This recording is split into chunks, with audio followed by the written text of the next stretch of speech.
आकाश मिश्रा जी हैं और एलएलबी के ये छात्र हैं और पटना में इस वक्त हैं ये, और इनसे हमको बात करने का मौका मिला है तो हम इनसे सीधा बात करते हैं। प्रकाश जी, थोड़ा सा लीक से हटके हम आज बात करेंगे आपसे, और हम जो बिहार में और बिहार ही ने पूरे देश की बात करते हैं, शिक्षा को लेके बहुत सारे सवाल उठते रहते हैं, कई तरह के आरोप भी सरकार पे लगते रहे हैं, और शिक्षा का स्थिति जो पब्लिक में है वो लोग कहते हैं कि काफी बद से बदतर है, सरकार पढ़ाना नहीं चाह रही है, तमाम तरह के सवाल हैं। इस चीज को लेके क्या कहेंगे, कैसे इन सब चीजों से सरकार निपटे, कैसे लोगों का शिक्षा का स्तर में सुधार हो, बच्चे का भविष्य का बात है, क्या कुछ हो सकता है इस चीज को लेके, कहाँ से ये सारा कुछ प्रॉब्लम और समस्या आया, ये तमाम चीज को लेकर हम चाहेंगे कि आप अपना कुछ प्रतिक्रिया दीजिए। जी जी, सबसे पहले तो प्रवीण जी आपका बहुत बहुत धन्यवाद और आपके दर्शकों को भी बहुत बहुत धन्यवाद जी। और जहाँ तक रही बात शिक्षा की, तो मैं शिक्षा पे यही कहना चाहूंगा कि शिक्षा जिज्ञासा से उत्पन्न हो रही है। सबसे पहले तो किसी को भी अगर शिक्षित करना है हमें, तो उसके अंदर वो जिज्ञासा होनी चाहिए। जिज्ञासा शिक्षा का प्रथम चरण होता है, क्योंकि आप खुद सोचिए कि आप उसी को पढ़ा सकेंगे ना जिसको इच्छा हो मन में पढ़ने की। और दूसरी बात रही, किसी भी चीज को, किसी भी विषय को अगर रुचिकर तरीके से अगर उसको प्रेजेंट किया जाए तो ना चाहते हुए भी लोगों की थोड़ी सी वो बढ़ जाती है, इच्छाएं बढ़ जाती हैं कि मैं इसको सीखूं। अपना देश शिक्षा के लिए शुरू से बहुत प्रसिद्ध रहा है, जाना गया है। 1913 में ही हमारे देश के जो रविन्द्रनाथ टैगोर थे, उनको हिंदी साहित्य के लिए नोबेल पुरस्कार मिला था। और शुरू से विवेकानंद हो या तमाम ऐसे ऐसे आप विद्वानों को देखेंगे पहले, जो कि बहुत शिक्षा की जगत में आगे रहे हैं। मुझे लग रहा है कि जो शिक्षा व्यवस्था अपनी जो खराब हुई है या फिर बर्बाद होना शुरू हुआ है, वो लॉर्ड मैकाले के समय में हुआ है। अब आप इसको इस तरीके से समझिए कि अगर मैं आपको कोई चीज जबरदस्ती थोप दूं और आपका कोई चीज पहले से चला आ रहा है, तो आप जो पहले से चला आ रहा है उसमें आप ज्यादा सहज रहते हैं। जबरदस्ती का थोपना और एक होता है कि इच्छा अनुसार सीखने। मैं कभी इस चीज का विरोध नहीं करता हूं कि मैकाले ने इंग्लिश शिक्षा को लाया, उसके लिए जो है गलत हो गया। इंग्लिश सीखना भी उतना ही जरूरी है जितना हिंदी और अन्य विषय सीखना है। लेकिन आप ये कहेंगे कि सब कुछ का जो कल्चर पे अटैक हुआ मैकाले के समय में, ये मुझे लग रहा है कि शिक्षा में वहीं से जो है रुचि कम होती चली गई और हर चीज को एक ब्रांड की तरह यूज किया गया। आज के समय में आप हर चीज, हर कल्चर अडॉप्ट करते जा रहे हैं पश्चिमी सभ्यता का। ये एक मार्केटिंग का हब था। शिक्षा देना एक अपने अलग चीज, अलग विषय हो जाता है। लेकिन अपना एक मार्केटिंग करना, जो ब्रिटेन का पूरा पूरा जीन्स हम लोग पहने तो कैसे पहनेंगे, उसके लिए हमको पहले कल्चर वो घुसाएगा। और कल्चर को आघात करने के लिए उसने जो है अंग्रेजी शिक्षा को बढ़ावा दिया, अंग्रेजी का पूरा पूरा माध्यम बनाया। और जो विषय हमारा पहले से जैसे ज्योतिष विज्ञान था या और भी अध्यात्म वाले विषय थे, उनको महत्व कम कर दिया गया। तो जिस कारण क्या हुआ कि उस समय से ही बच्चों में एक वो कमी आती गई कि एक रुचि नहीं बन पाई उस तरीके से। और आज भी आप देखेंगे, खासकर अगर मैं हिंदी भाषी क्षेत्रों की बात करूं, जैसे यूपी, बिहार, झारखंड और पश्चिम बंगाल क्षेत्रों की बात मैं करूं, तो यहाँ पे आप देखेंगे कि बच्चे मेहनती बहुत हैं, पढ़ना भी बहुत चाह रहे हैं, लेकिन कई बार माध्यम उनका बैरियर बन जा रहा है। उनको सीखना चाहिए, मैं ये नहीं कर रहा हूँ, लेकिन ये आप अगर कंपलसरी कर दोगे कि नहीं आपको इसी माध्यम में पढ़ना, इसी माध्यम में पढ़ के आप डॉक्टर बनोगे, तो ये गलत है। आज से बहुत साल पहले आप जाइए तो पतंजलि, चरक, ये सब हुए, एक से एक विद्वान हुए जो कि मेडिकल सेक्टर में बहुत बड़े बड़े हुए। उन्होंने तो कोई अंग्रेजी शिक्षा का ऐसा नहीं किया, फिर भी उनका था, एक वर्चस्व था। तो ये मुझे लग रहा है। और रही बात दूसरी कि अगर आज के परिदेश में बात किया जाए, तो मैं समझ रहा हूं कि सरकार को थोड़ा सा मोरल एजुकेशन को जो है अपने पाठ्यक्रम में शामिल करना चाहिए। जैसे 2020 की जो शिक्षा नीति आई, उस शिक्षा नीति का मैं भरपूर समर्थन करता हूं, लेकिन उसका कहीं न कहीं मैं विरोध इसलिए कर पा रहा हूं क्योंकि वो एक ऑन पेपर है। उसको धरातल पे लाने का काम सरकार को करना चाहिए और तब जाके स्किलफुल जो अपनी पॉपुलेशन है वो बनेगी। मैं इस चीज के लिए समर्थन में हूँ। जी। तो क्या लगता है कि आज के दिन में लोग राष्ट्रभाषा को भूलते जा रहे हैं, इसका क्रेज घट गया, हर लोग चाहते हैं बच्चे को अंग्रेजी भाषा में पढ़ाओ, अंग्रेजी मीडियम में पढ़ाओ, प्राइवेट स्कूल में भेजो, क्या इस वजह से सरकारी स्कूलों में पढ़ाई एकदम मतलब चौपट हो गया?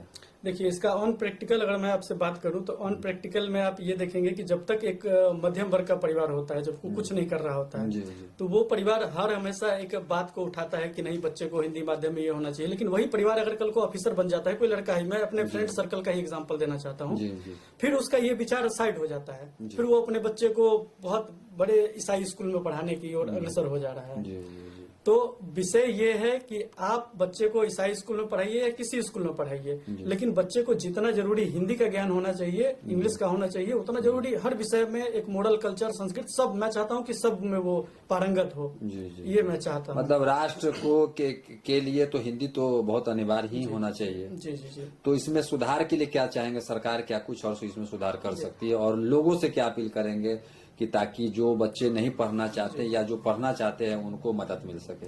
देखिए, सबसे पहले तो मैं अपने बिहार को देखते हुए मैं बात करूं जी।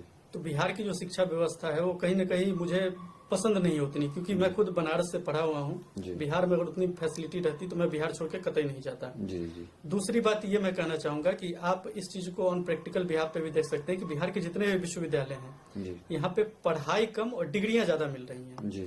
आप यहाँ से किसी MSc पास स्टूडेंट को उठा लीजिए और उनसे कुछ बेसिक सब क्वेश्चन पूछ के देख लीजिए, साइंस का बेसिक क्वेश्चन, वो उसका जवाब देने में असमर्थ है। क्यों असमर्थ है? क्योंकि उन्होंने हायर एजुकेशन तो लिया है लेकिन ऑन पेपर बस लिया है, प्रैक्टिकल नॉलेज शून्य है।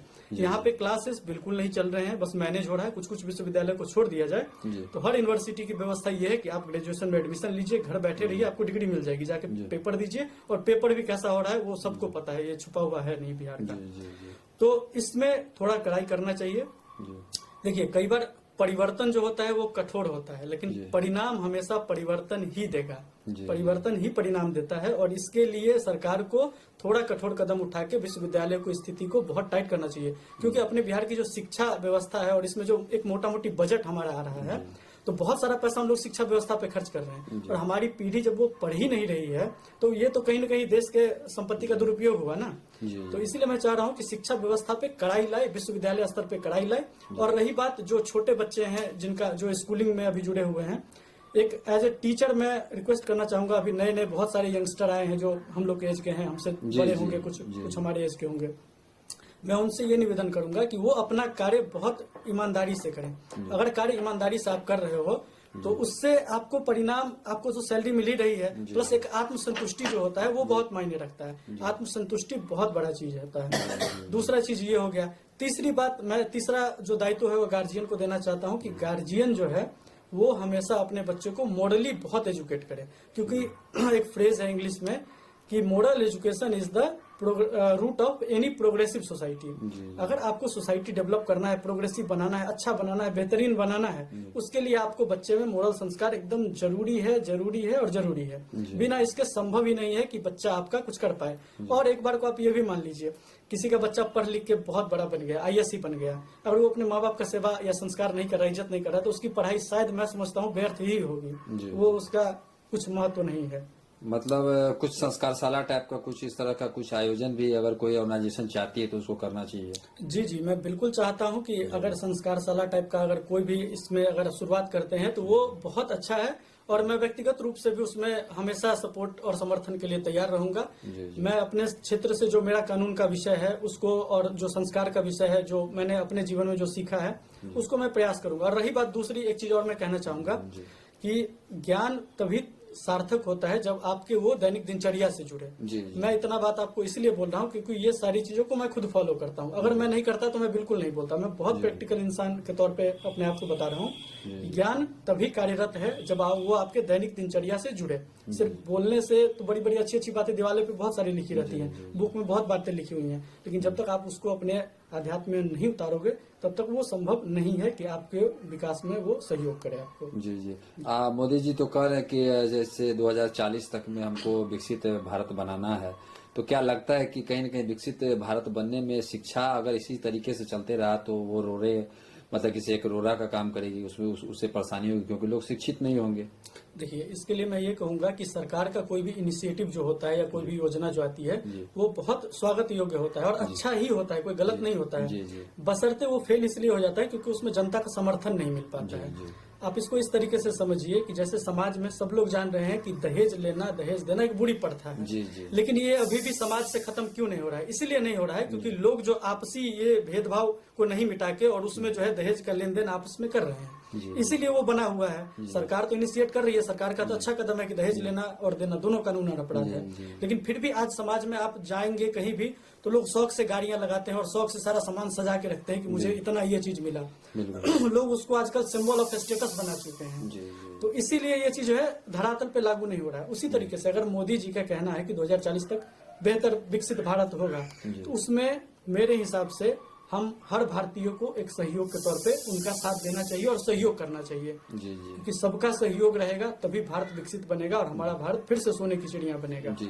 क्या परिचय हुआ सर? मेरा नाम प्रकाश मिश्रा है, मैं पटना का हूँ और मैं अभी LLB का छात्र हूँ। जी। तो ये प्रकाश जी थे, काफी कुछ बता रहे थे और बता रहे थे कि विकसित भारत बनाने के लिए सभी लोगों को जागरूक होना होगा और सभी लोगों को एक दूसरे के साथ सपोर्ट करते हुए सरकार को सपोर्ट करना होगा, तभी जाके कहीं न कहीं विकसित भारत बनेगा और जो शिक्षा का जो स्तर है उसमें सुधार आएगा, लोगों में संस्कार आएगा। हम आगे भी जाएंगे, दिखाएंगे देश दुनिया से, गाँव से शहर तक के लिए खबरों के लिए देखते रहे टुडे भारत 24। तब तक दे हमें इजाजत, नमस्कार।